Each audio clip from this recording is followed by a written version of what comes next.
pero tenemos contacto telefónico en este momento con el doctor Alejandro Sada Mieri Terán, académico de la Universidad Panamericana, experto en teología.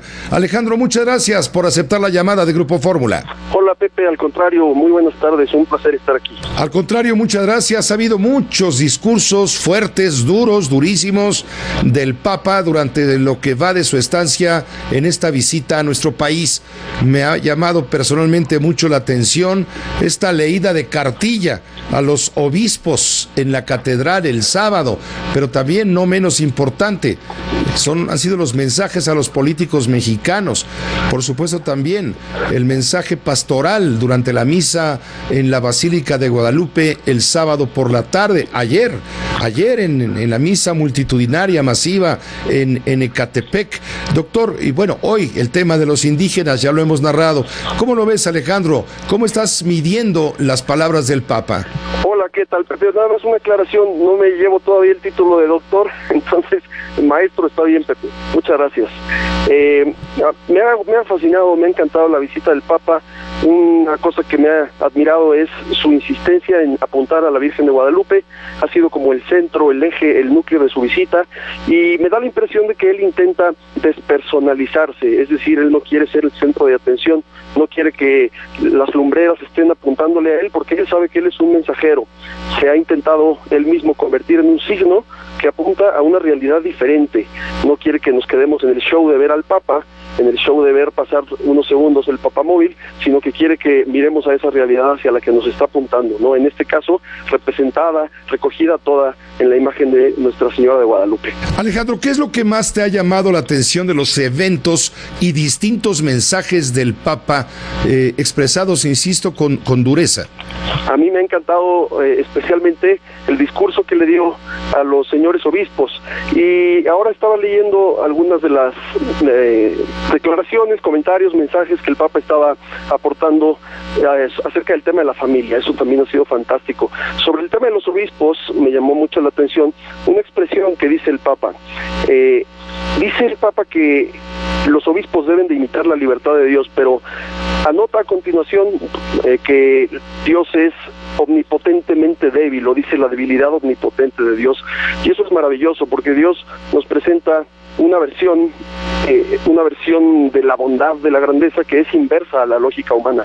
La lógica humana muchas veces cree que ser grande es pues incrementar el yo, hacerse príncipe, hacerse portentoso, mientras que Dios de hecho ha recorrido el camino contrario, ha descendido de su trono, encarnándose hasta ser un pequeñito, un niñito, ¿no? Y le dice a los obispos, bueno, nosotros pastores tenemos que ser no príncipes, sino testigos. Tenemos que ser testigos de ese Dios cuya lógica es una lógica de la humildad, una lógica de la entrega, del agacharse. Exactamente, Alejandro, eso es lo que a mí en lo personal me llamó la atención. Unidad y humildad para zanjar diferencias, exige el Papa a los obispos. Sí, es precioso, les dice, ay de ustedes si se duermen en los laureles. Claro que es una frase que el Papa lleva en el corazón y seguramente se la repite a sí mismo constantemente. La cruz que él porta el Papa, la que tiene colgada, es una cruz de plata preciosa que, a diferencia de las típicas que suelen llevar al Cristo crucificado, vemos en esa cruz a un pastor que es Jesucristo, que lleva sobre los hombros a una oveja, y alrededor de ese Cristo y esa oveja pues hay otras ovejas. Esa es la imagen de pastor que el Papa quiere transmitirle a los obispos, ¿no? Agacharse, ensuciarse, arriesgarse, meterse al mundo de sus ovejas, particularmente al mundo de las ovejas más perdidas o más lastimadas por las condiciones del mundo actual. Alejandro, cuando les dice México no necesita, lo que tú dices, ¿no? México no necesita príncipes, sino obispos servidores. No se dejen corromper por el materialismo trivial ni por ilusiones seductoras de acuerdos bajo la mesa. No tengan miedo a la transparencia. La Iglesia no necesita la oscuridad de las intrigas. ¿Les sabrá algo a los obispos mexicanos el Papa? Yo creo que más que saberle, bueno, a los obispos el Papa le sabe a la naturaleza humana, ¿no? Y yo creo que todos los hombres pues vamos sintiendo muchas veces la tentación de la frialdad, de la indiferencia, del poder, del proyecto humano, y los obispos con especial urgencia tienen la vocación de mirar al prójimo y servir al prójimo, ¿no? Son especialmente designados por el Señor para llevar a cabo esa tarea, que es la tarea del Señor mismo, que es ver por los suyos y de manera particular por los más débiles. Entonces el Papa, conocedor de la naturaleza humana, pues yo creo que le dice palabras a los obispos que primeramente pasan por su corazón, porque el Papa también, me imagino, deberá de sentir eventualmente pues esas mismas tentaciones de las que previene a sus hermanos, los demás obispos, ¿no? Fue un mensaje rudo para los obispos, pero si me permites, y para mí incompleto, porque de la protección clerical a sacerdotes torcidos en la pederastia no hubo ni una condena para los pecadores, mucho menos una palabra de aliento para las víctimas. Bueno, en efecto, yo creo que el Papa ese tema de pues tan delicado de la pederastia lo ha encarado con mucha fuerza y con mucho rigor desde el inicio de su pontificado, y particularmente en esta visita no sé si esté en la agenda del Papa levantar un tema tan ruidoso que pueda dejar como en segundo lugar o en el telón de fondo los temas más relevantes, que es los que nos está tratando de hacer notar, que son particularmente, lo podríamos decir con una palabra, el tema de la misericordia, ¿no? El tema de la misericordia, que es el tema de este año, es lo que el Papa ha querido venir a enfatizar, y precisamente en esa línea va el discurso que le da a los obispos, ¿no? Nosotros tenemos que salirnos de nuestro trono, de nuestra estructura, de nuestra institución, y recordar que la Iglesia es misión ante todo, y misión significa primeramente ir allí en donde están los más heridos y los más descartados. Entonces, pues yo creo que el Papa cuida en qué momento presentar ciertos temas y no quiere meter un ruido que impida que se escuchen con claridad los mensajes que quiere presentarnos. Alejandro, ¿cómo viste la presencia papal en el Palacio Nacional? Un hecho sin duda histórico. Me llamó la atención, estuve muy pendiente. Políticos le pedían la bendición y el Papa les dio, sí, un saludo, pero no bendijo a los políticos mexicanos. Sí, eso es curioso. El Papa pues asume con mucho rigor su posición de jefe de Estado en ese momento, y pues lo hace bien, ¿no? Ese detalle que mencionas de si pidió la bendición a algún político, la verdad no lo noté, pero es curioso si el Papa efectivamente solamente lo saludó en condición de jefe de Estado, ¿no? Representando a la Santa Sede. A mí me ha gustado, francamente, el discurso del presidente Peña Nieto. Es un discurso que está basado, prácticamente parafraseando, los dos documentos más importantes del Papa. El primero de ellos es Evangelii Gaudium.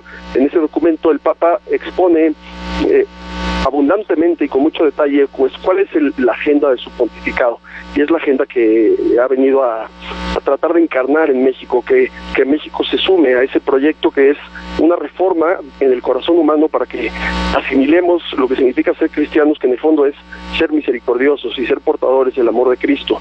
El presidente Peña Nieto pues habla de la ecología, habla de la economía, habla de la ambición, del consumismo, del hedonismo.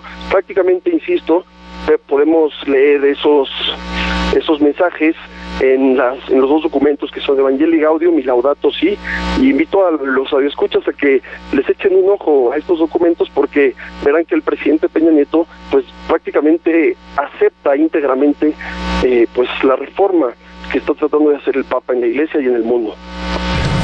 Alejandro Sada, la misa en la Basílica de Guadalupe, tema central, vertebral, la solidaridad con las víctimas de la violencia. Así lo escuchamos. Alejandro, ¿me escuchas? Perdón, Pepe, sí. Sí, te decía la de la misa de la Basílica, Alejandro.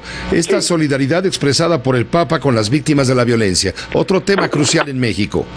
Sí, claro, y vemos también cómo los lugares que ha seleccionado el Papa para visitar son precisamente esos lugares en donde están los descartados, los que él llama los descartados por la cultura del descarte.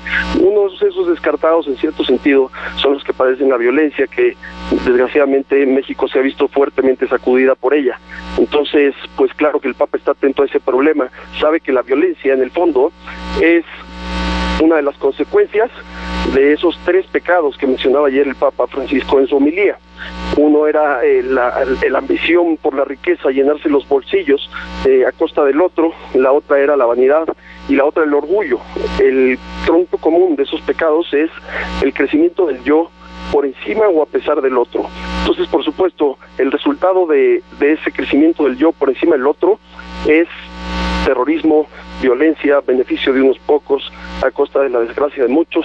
Y sí, el Papa está consciente de eso y quiere que no seamos indiferentes. Está de algún modo asustado el Papa, me parece, porque dice que este mundo tiene una globalización de la indiferencia, una indiferencia que es producto de la anestesia que hemos hecho con nosotros mismos a través del hedonismo, del materialismo, del consumismo.